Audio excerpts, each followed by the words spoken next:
we're actually, I think, the only mainstream project in the top 10 that has a real strategy for how to get real customers for DeFi. And that's a unique advantage we have when people have DeFi and they want to deploy or use us. They say, well, who's actually going to do peer-to-peer loans? Who's actually going to do peer-to-peer insurance? Who's actually going to do peer-to-peer payments or, use a stable coin or, a DEX or these things? Look, I got news for you. It's not a guy living in New York. They already have systems. Those systems are highly regulated. They're quite efficient. They have low transaction fees. So it's the people who live in Ghana. It's the people who live in Ethiopia. It's the people who live in Uganda. 70% of these populations are at or under the age of 30. They're internet enabled. They're digitized. They're westernized. They understand how the world works. They just have broken systems, capital controls, and markets that are junk. So they're not going to accept it and say, oh, well, we'll just be poor. No, people don't do that. Necessity is the mother of invention. So they're looking actively for new currencies and new financial systems and new lending systems and to be their own bank and to be in control of their own money.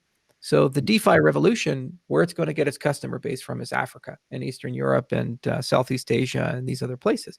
We're one of the best positioned projects in the world for that. We spent 3 years in Ethiopia. We have tremendous momentum there. We're just about to do an Africa special episode here in a bit where we actually talk about our 2021 Africa strategy. And we talk about some of the deals we're imminently closing, which are quite large. And they portend a rapid growth and adoption of Cardano as a platform and bring millions, if not tens of millions of customers into Cardano.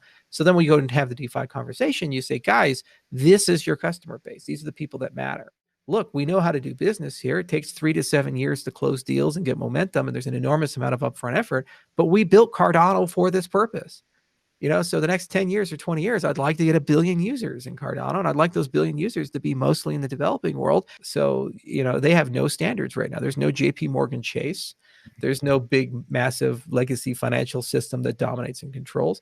In the Western world, DeFi makes no sense to me because it's going to be regulated out of existence. This is the point of cryptocurrencies, to create one global market that everybody can use, that's fair for everybody, regardless if they're Bill Gates or they're some guy in Senegal.